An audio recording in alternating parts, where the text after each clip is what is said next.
안녕하세요. 저는 소상공인 여러분의 든든한 친구 공정희입니다. 안녕하세요. 저는 상생입니다. 해밍웨이는 마무리는 모든 것의 완성이 아니라 또 다른 시작이다 라는 말을 했습니다. 소상공인 여러분의 새로운 시작을 위해 마지막 시간도 끝까지 힘내봅시다. 이번 시간에는 상가 임대차 피해를 예방하기 위해서 알아야 할 지식들에 대해 함께 살펴보도록 하겠습니다. 임차인 보호를 위한 법이 있는데요. 바로 상가 건물 임대차 보호법입니다. 해당 법을 통해 보호받을 수 있는 범위는 다음과 같습니다. 임대차 기간의 보장, 차임 연체에 따른 해지의 특례, 차임이나 보증금의 증액의 제한, 보증금의 월차임 전환 시 산정률의 제한, 대항력의 부여, 보증금의 우선 변제권 인정, 권리금 회수기회 보호 등이 있는데요. 그럼 소상공인분들이 상가 임대차상 꼭 알아야 할 차임 연체와 원상 회복에 대한 사례를 만화로 자세히 알아볼까요? 월세를 3번이나 연체했는데 어쩌죠? 뭐야? 이번 달에도 임차인이 월세를 안 냈잖아? 5월, 6월, 7월. 벌써 3개월이나 밀렸네. 3개월 연속으로 월세를 밀렸으니 계약을 해지해야겠어. 잠깐! 3기차 임연체란 무엇일까요? 연체한 금액의 합계가 월세의 3개월분에 해당하는 것입니다. 연속으로 3달을 지급하지 못한 것뿐만 아니라 띄엄띄엄 지급하지 못한 경우에도 3기차 임액 연체에 해당합니다. 조금 더 자세히 살펴볼까요? 이 표는 월세가 100만 원으로 동일하다는 가정하에 1월부터 6월까지의 월별 지급액을 기록한 표입니다.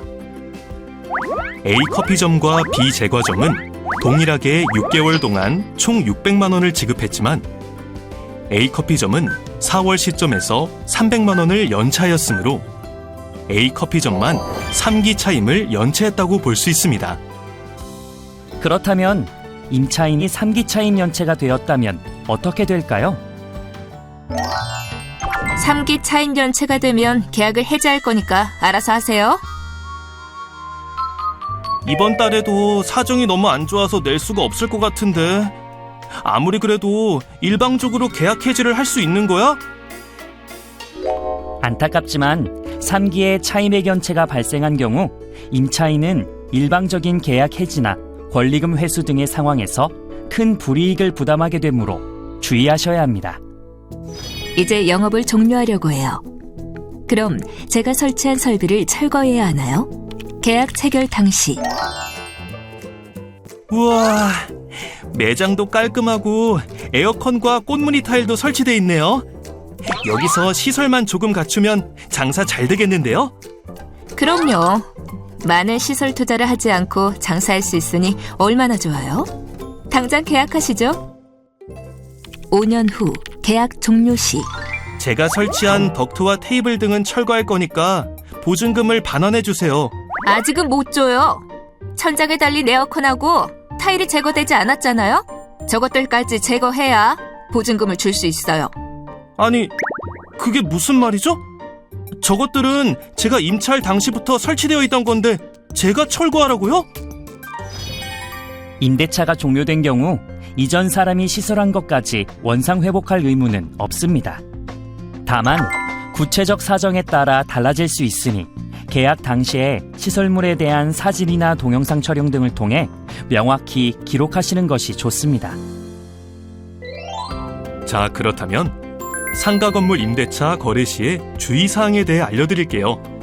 계약 체결 전에는 계약서에 적힌 내용이 정확한지를 중점적으로 확인해야겠죠? 계약 관련 서류가 정확한지 혹은 나에게 불리한 조항이 있는지, 마지막으로 권리금이 있다면 계약서에 관련된 내용이 포함되어 있는지를 중점적으로 확인하셔야 합니다. 계약 기간 중에는 아까 배웠던 3기 차임액을 연체하고 있진 않는지, 6개월에서 1개월 전까지 계약갱신 요구권을 행사하였는지, 보증액을 증액했다면 새로운 계약서에 확정일자를 받았는지 등을 확인해야 합니다. 만약 수리한 부분이 있다면 수리 범위와 비용을 임대인에게 미리 통지했는지 확인해 보셔야 합니다. 마지막으로 계약 종료 시의 확인 사항입니다. 임대인에게 한 달 전에 통지하였는지, 본인의 권리금 보호를 위해 신규 임차인을 주선했는지 등을 확인해 보셔야 합니다. 또한 앞선 사례 같은 일이 없도록 원상 회복의 범위를 미리 검토하는 것도 잊으시면 안 되겠죠? 지금까지 보여드린 유의사항은 소상공인 여러분에게 꼭 필요한 사항이니 반드시 확인해 보시길 바랍니다. 오늘은 실제 불공정 피해 예방 사례와 유의사항을 알아보았는데요. 어떤가요? 도움이 좀 되셨나요?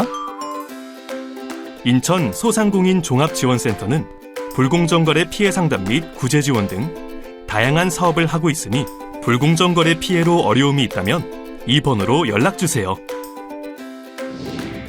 인천 소상공인 종합지원센터는 공정거래 상생문화 정착으로 경제도시 인천시대를 열겠습니다. 감사합니다.